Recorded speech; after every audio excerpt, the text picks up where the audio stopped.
Hey guys, I'm Sid, I'm Jimmy. My name is Parker. and this is the Try Hard podcast.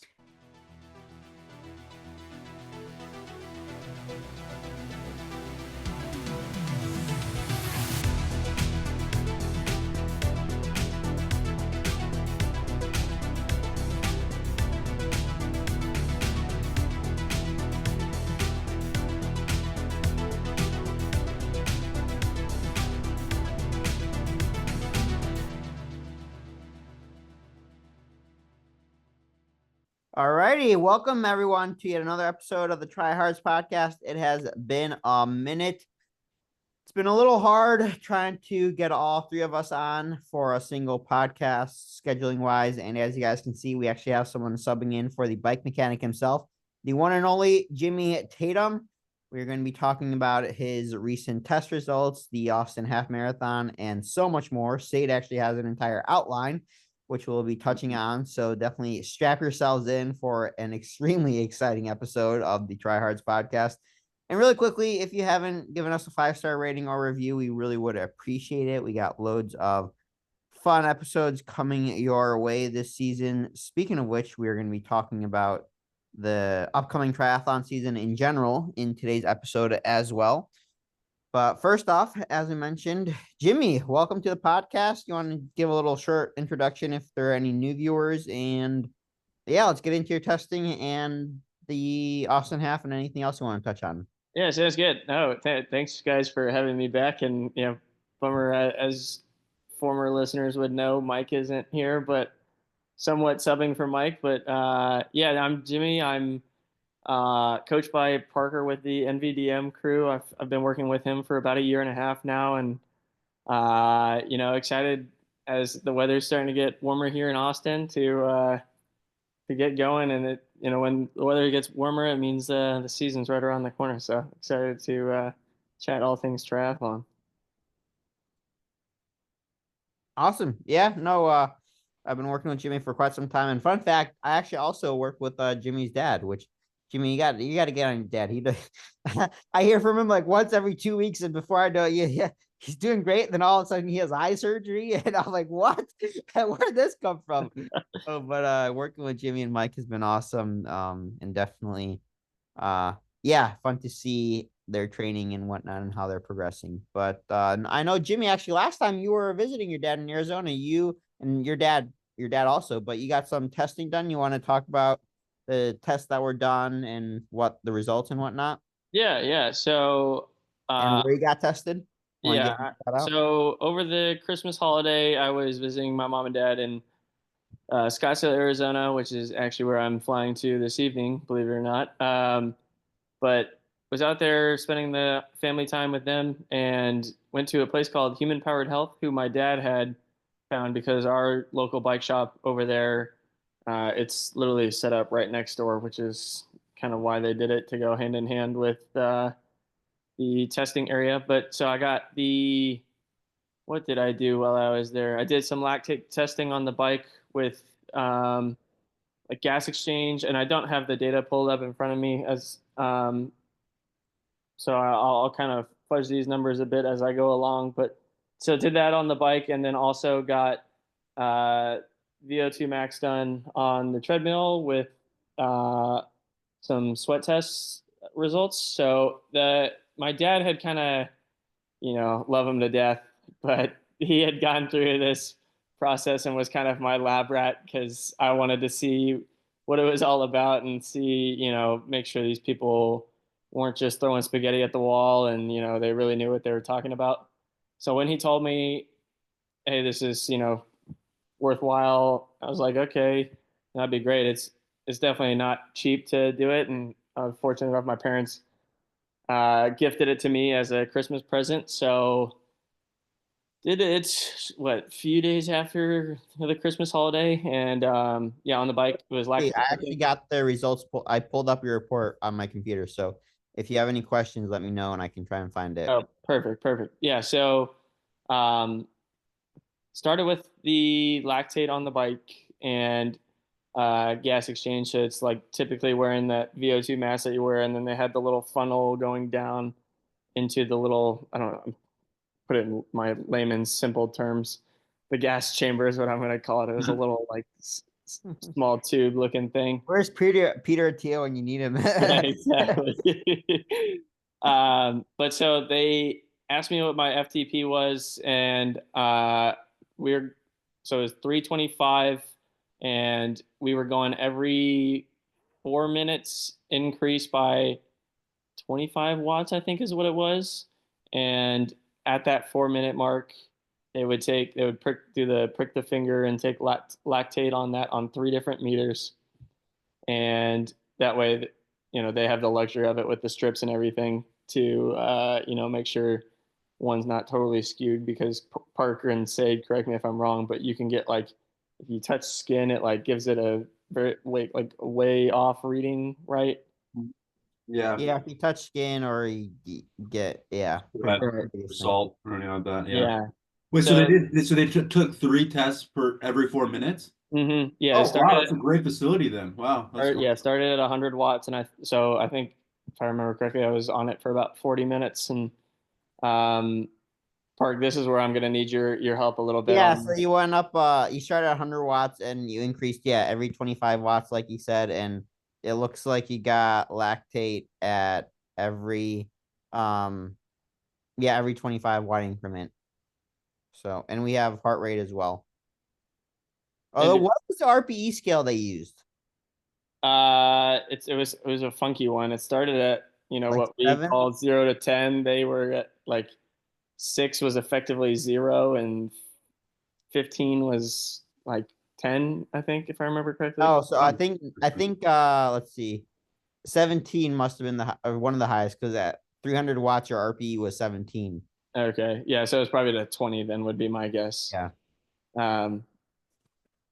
But yeah, no, it was good, and you feel free to share the data points too of, I don't know, the LT1 and LT2 numbers off the top. Oh, so it's the Borg scale. That's the Borg RPE. If anyone, it goes from 6 to 20. Okay, yeah. So I got it pulled up right now. So it looks like, based on the results, LT1 was 250 watts, LT2 was 283 to 285, and then that's pretty much what they say. They also said you're utilizing at LT1 120 grams of carbs per hour. So you're definitely making sure you got to be feeling enough, which you have been, which is great. And those were the biggest takeaways. Yeah.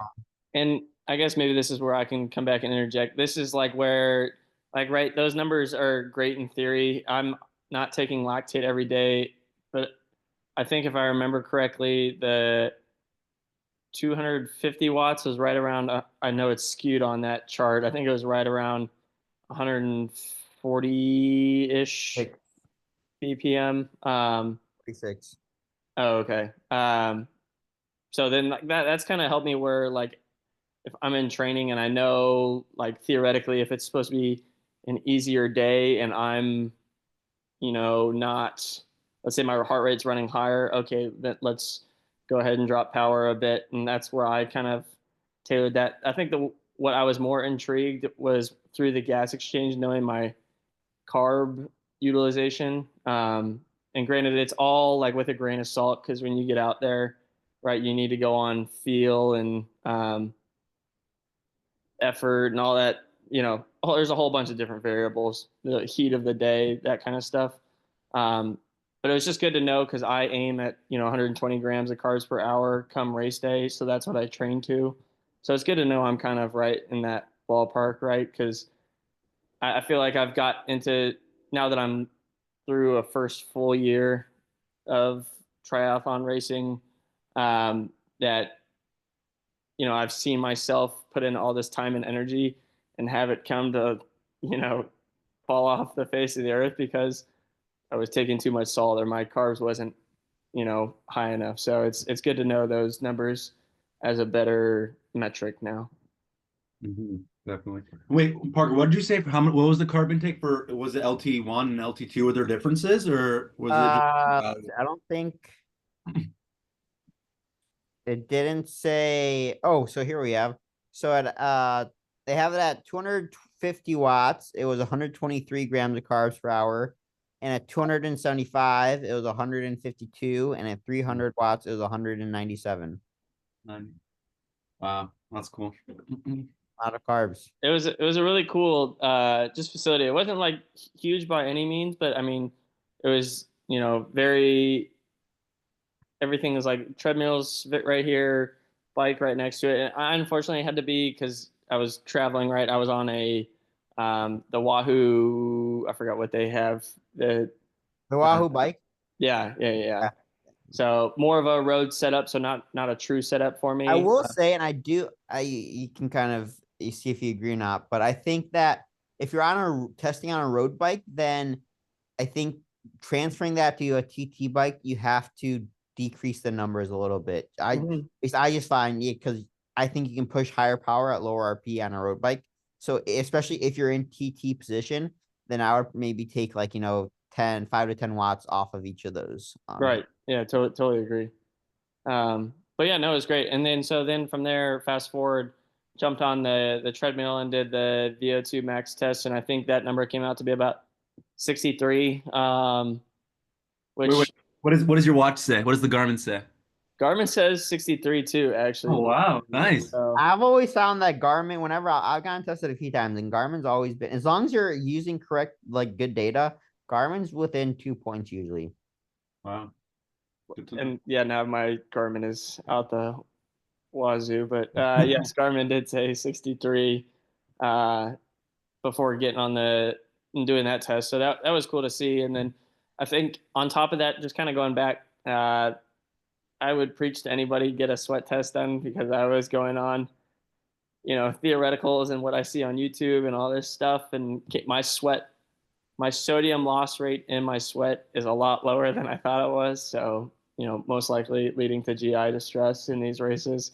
So all that to say is you don't want to go into these races and have the fourth discipline per se to cause you to stumble as best you can, right? What is your sweat rate? I'm just curious.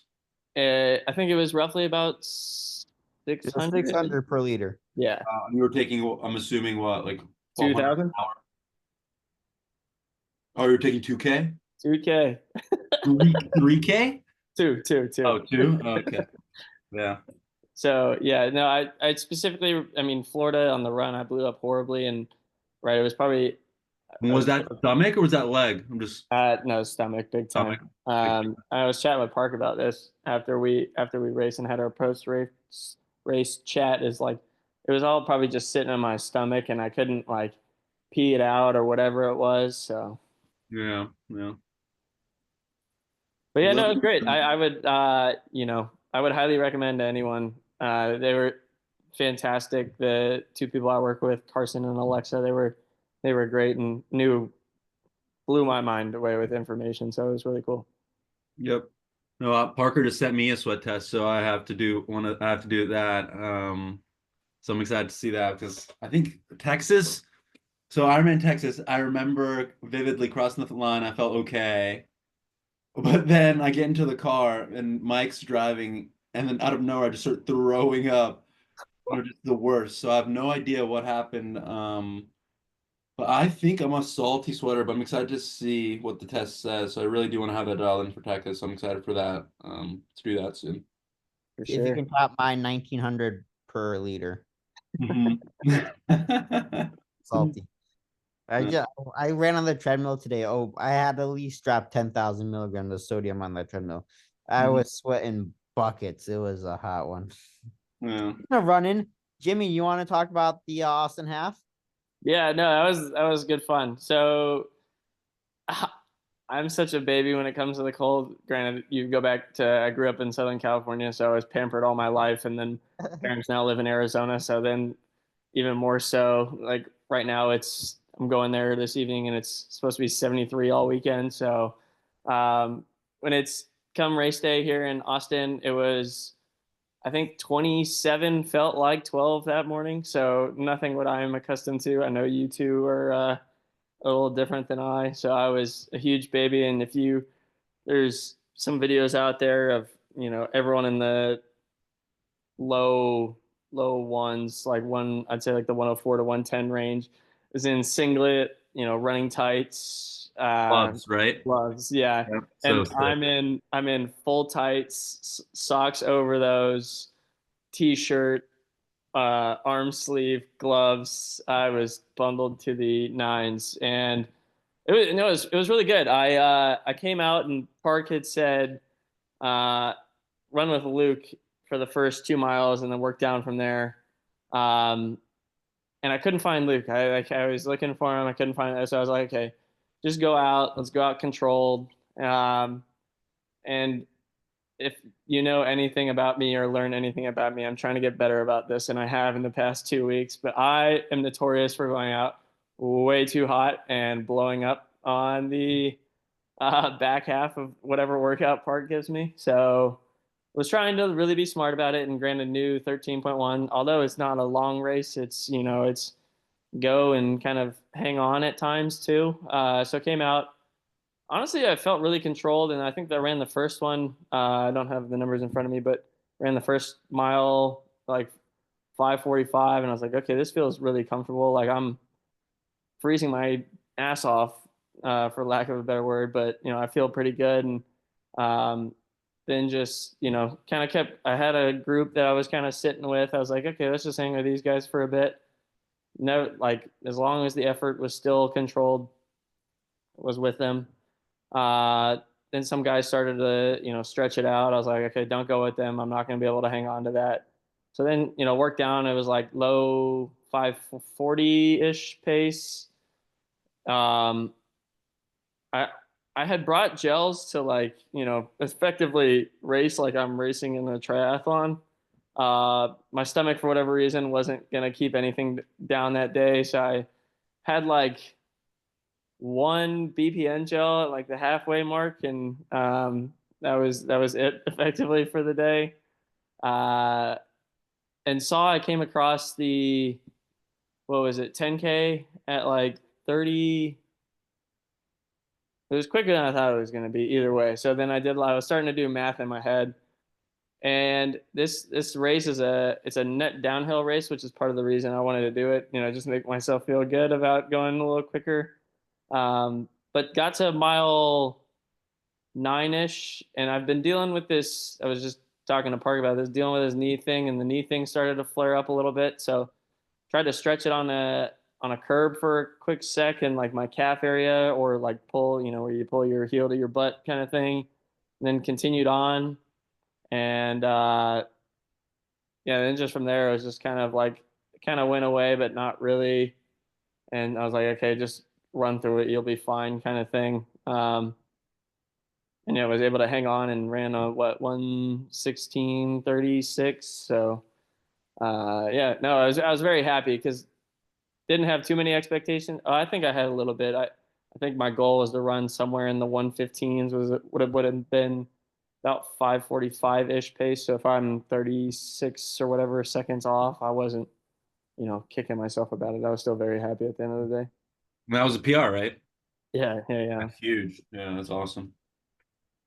So yeah, so what did training look like for that race? And so I know like it's off season, so it's great to have running races. So did you focus more on speed work on the track, or what were the sessions looking like? So for Yeah, that.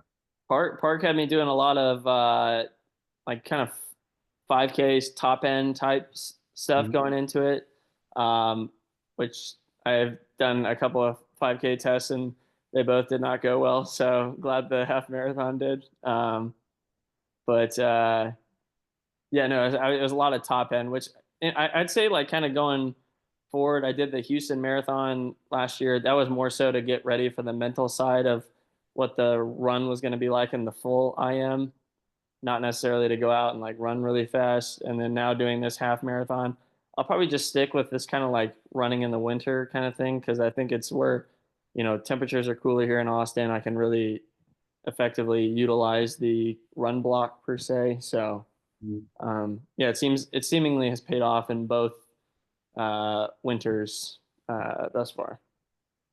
Yeah, I feel like you're a sub 245 on the full. I feel like I think you can crank that out. On the full marathon. I think so on a raw one. Yeah, that'd be fun. As yeah, We'll see. I don't know. I don't know about standalone marathons. They're honestly, I think they're Sure. worse than Ironmans, if I'm Oh, being definitely. honest. Yeah. Anything else you want to touch on the race? No? Nah.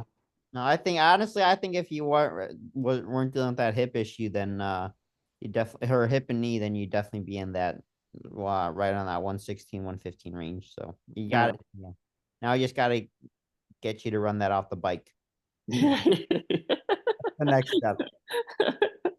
Hey, God Parker, damn. have you ran what's your fast 70.3 run? Have you ran a 116 off the bike yet? Oh God, no. I've averaged my fastest run was I averaged 5:51 pace at Galveston back in 2023 actually. And the only reason why that's my PR is because I've definitely like I'm in better shape I think now, but the thing is I came off the bike in like second place or whatever, and the guy in first was like 3 minutes up, and he was running pretty hard on. And I think I still have like my max heart rate from that race, and I was running, and I see Coach Harold. He's one of the assistant coaches.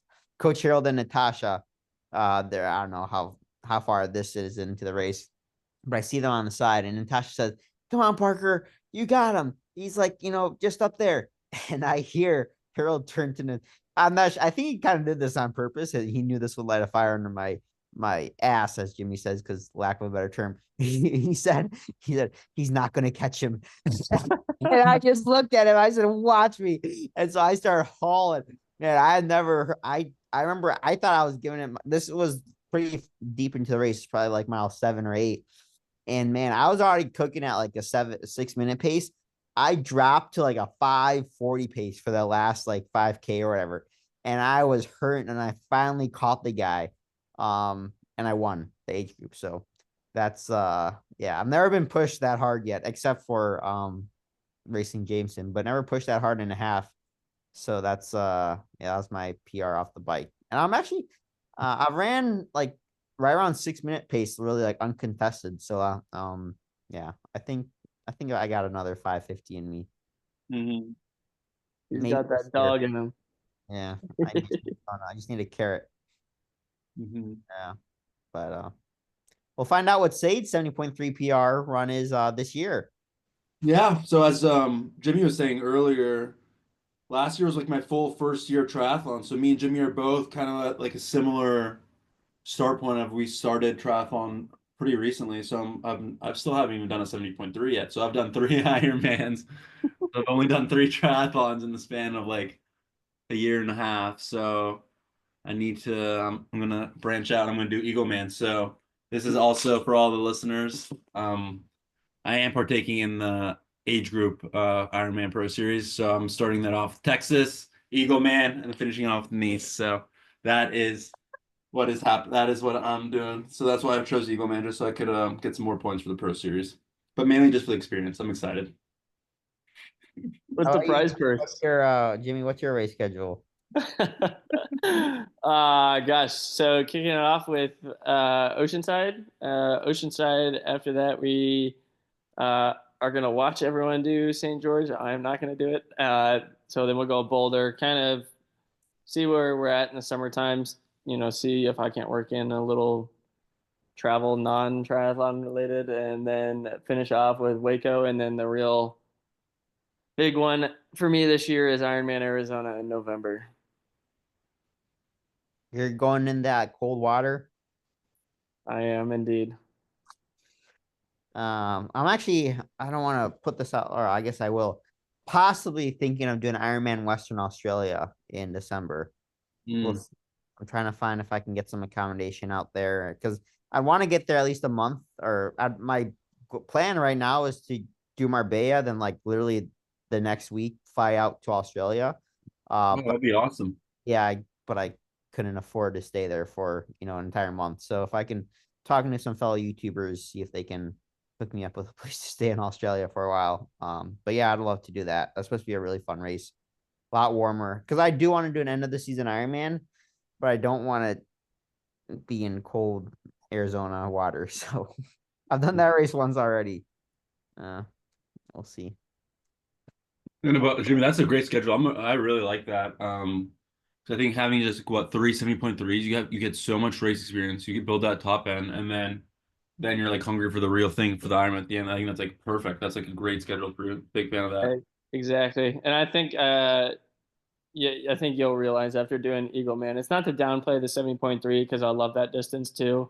It's just so much more rewarding when you finish a full as compared to the half. So two different feelings for sure, but still great races nonetheless. Oh yeah, definitely. No, I'm excited to do it. Just the Ironman like drew me in, and it's also just like such a big whole day thing that I love, and I just can't imagine just doing like half of it, and that's it. That's the day. But I I'm just like excited. the But it's like 70.3. 70.3 can be even like harder though, because like you have to like really be like you're like holding threshold the whole time basically. I just like a 70.3 because I know I can train in 2 days and I don't have to lay in bed for a week and not do anything. So Parker, what's your schedule then? Do you have an official one or? Oh, I guess, yeah. So I'm going to be doing Ironman Texas, and then I'm going to be doing 70.3 Mont Tremblant with athlete Rob. I'm very excited about that. It's going to be a lot of fun. Never raced up there. And then hopefully Nice if I qualify, and then Marbella, and then I would like to do another end of the season Ironman. So those are the big races. I may throw in, probably not actually, maybe one more 70.3 sometime in between. Well, if I don't qualify for Nice, then I'll may do another Ironman, Lake Placid. We'll see. If I do qualify, then maybe another 70.3 sometime in July. But yeah, that's my tentative schedule so far.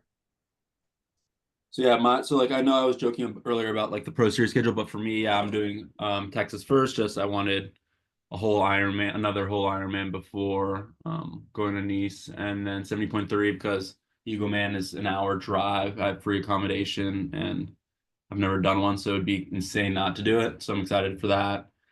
And then after that, just the full build to Nice, and like Nice is the only thing I really care about this year. So yeah, just focus on that, and then we'll see if I do anything else after Nice. But I'm not gonna put any other races on the schedule until after Nice because I just Nice is the only goal. No need to focus on. You can't go into the race and say, "Oh, I have this race coming up." So I'm excited for that.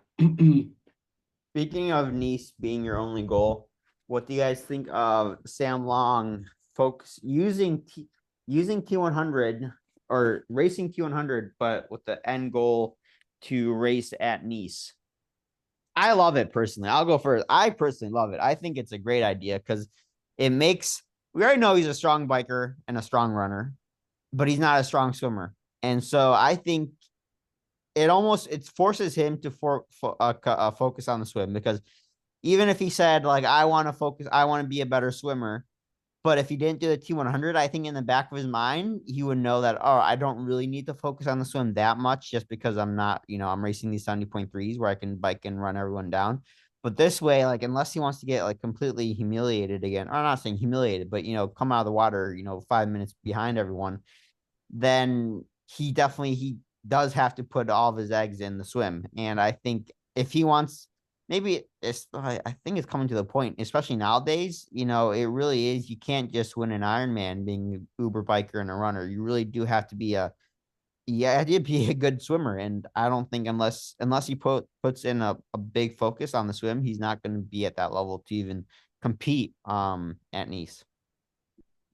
Yeah, I thought it was interesting, and I think it was a short I might have watched today on YouTube. And his first 3 weeks in his swim block, he went like 30, 32.5, and 35K, and then on his off or deload week in the pool, that is where he used it to have volume on the bike.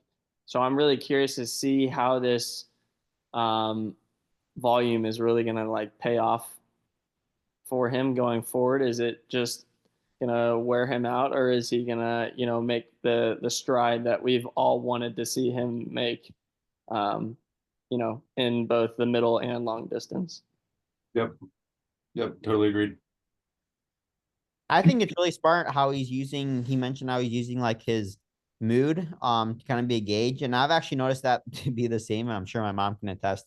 On days like when I'm doing hard trading days, man, I'm just like, yeah, you can tell that it's definitely, he's just not as cheerful as a person, I think, to be around. And I think that's definitely it's a great gauge, I think, to determine how, if you're training too much, or maybe not necessarily too little, but I think it can be a great gauge of, doing too much, you just have too much stress going on. And so just your energy, your overall mood, how irritable you are. Honestly, it's one of the things I've always, told myself is the minute that I start not looking forward to workouts and more mentally, not necessarily like physically tired, but like mentally, it's like, where it's like, why the heck am I doing this? Like, I don't want to be here. Then I know it's like, okay, it's time to back off a bit. I use that almost as a much, if not bigger of a gauge than like resting heart rate and HRV and whatnot. Yeah. And like he was also saying that it's like all the travel like throughout such a long season that really like makes you in that bad mood. So like he like another thing is like Sam Long's known to have like horrible like season planning. Where like yes, he's still doing close to what is it 9 or 10 races, which is like a lot. But I think the way he periodized it and like put the schedule together is like a lot better than what he's been doing the past couple of years. So I think that's gonna be huge for him too. And then my favorite part of like the whole video was like he hasn't done an Ironman block in like 3 years. So I'm just so excited. Like, but his regular training is just like what everyone already does for Ironman. But like, just imagine his Ironman block, just like really hammering it. And as like what Jimmy was saying earlier too, just Dom, he said he's gonna be focusing on the swim until 3 weeks out of Singapore. So he's still gonna have so much volume. So I really hope he gets like better at swimming because it'd be really cool to see him like finish top like 5, top 10 at Nice. That'd be really hype. Honestly, I think is he the only one in T100 out of the males that are racing Nice and T100? Magnus isn't. Sam Laidlow isn't. None of the Norwegians are. Gustav isn't. Or I think that's another thing we can mention. what's his name? Is Martin Van Martin's, I think Martin's trying to qualify, so I think he's going to South Africa. So, Oh, yeah. so I think he's Honestly, I trying to think qualify there. I was gonna say Sam will be the only one that has a chance of winning both, but I think Martin has a better chance of winning both than as both. I mean the T100 series and Nice. I Yeah, think even with Martin not being qualified, yeah, I think he has yeah, high I chances. would agree. Yeah, definitely. Oh, another big surprise, Lucy Charles Barkley. I did not think she was gonna do T100. When I saw that, I was shocked. Yeah. Yeah, I thought she would be all in on Kona, and I also kind of I don't Kat Matthews. I thought she would be able to do both again this year, but I guess not. Yeah, I kind of like that though. I like I that. do too, but I She's was focusing all on Kona because that's all yeah. she wants, and I love like just having that one goal, just like just the one thing, the one day, and that's what she's doing. She's already done both. Like, she just wants to get that. Once she gets Kona, then she'll do both again, I think. Yeah. All right. Anything else you guys want to touch on for the upcoming race? We haven't heard much from Lionel. Hopefully he'll be dropping a video soon. Well, actually, do you guys think Sam will race an Ironman before Nice? Because he's already qualified, right? So he doesn't have to. Right, because he did Yeah. Chattanooga. Yeah. Yeah.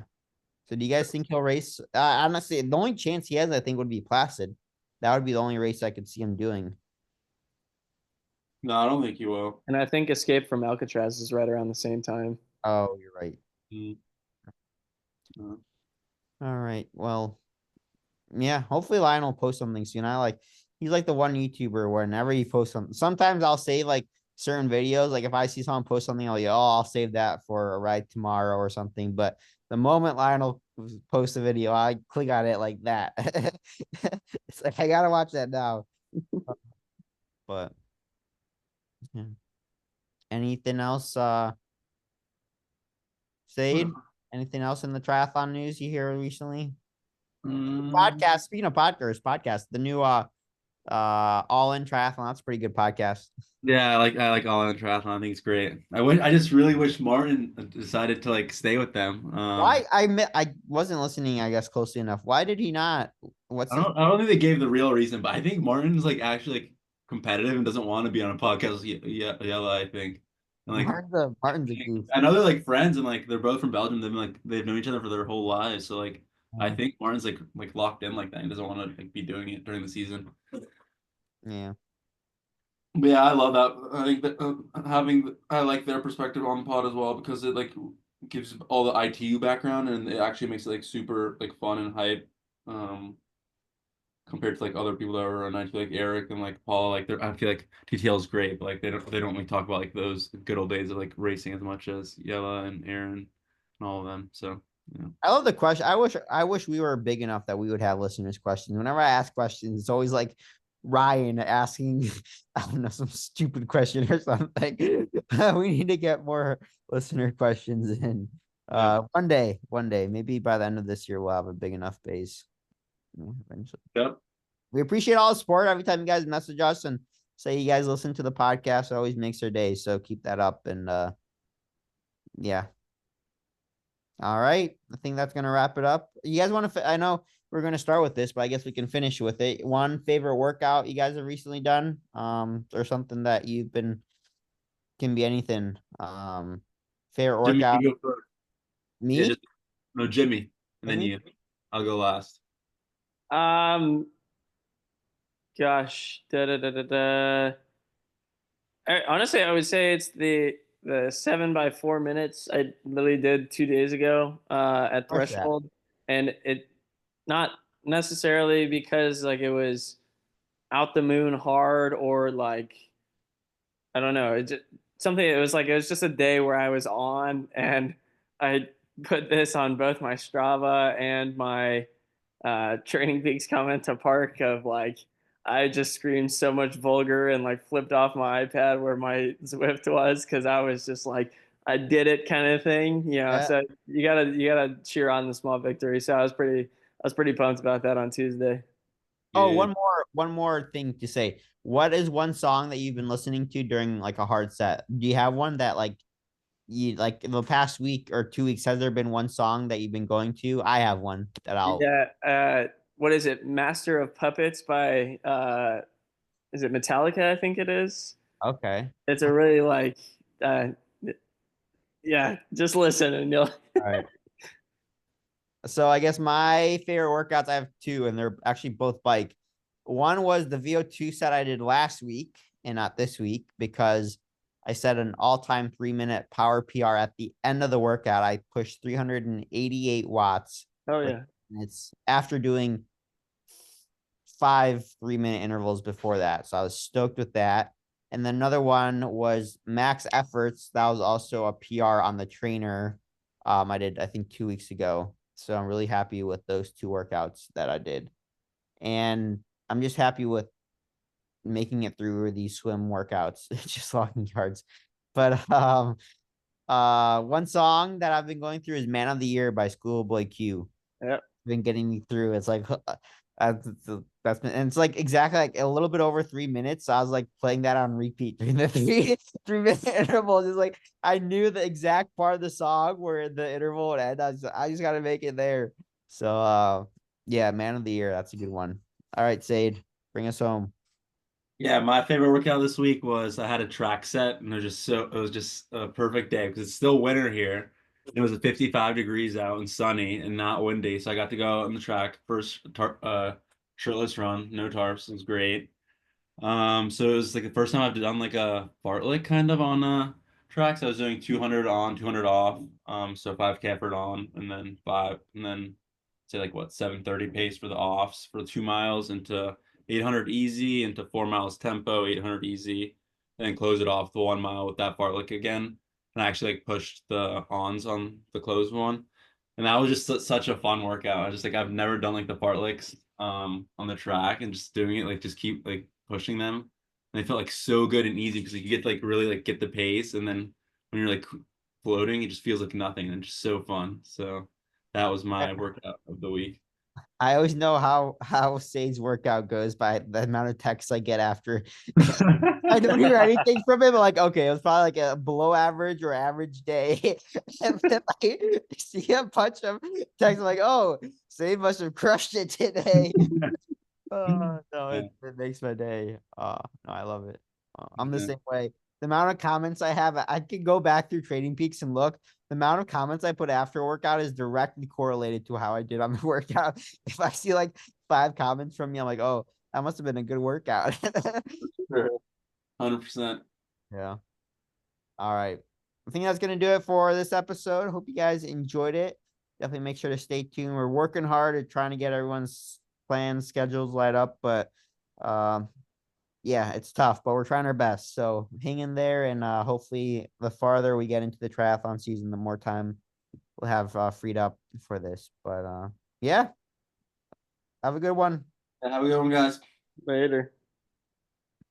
Thanks for listening to this week's episode of the Try Hard podcast. If you enjoyed it, we'd appreciate it if you could share with others and leave us a 5-star rating on Apple Podcasts and Spotify.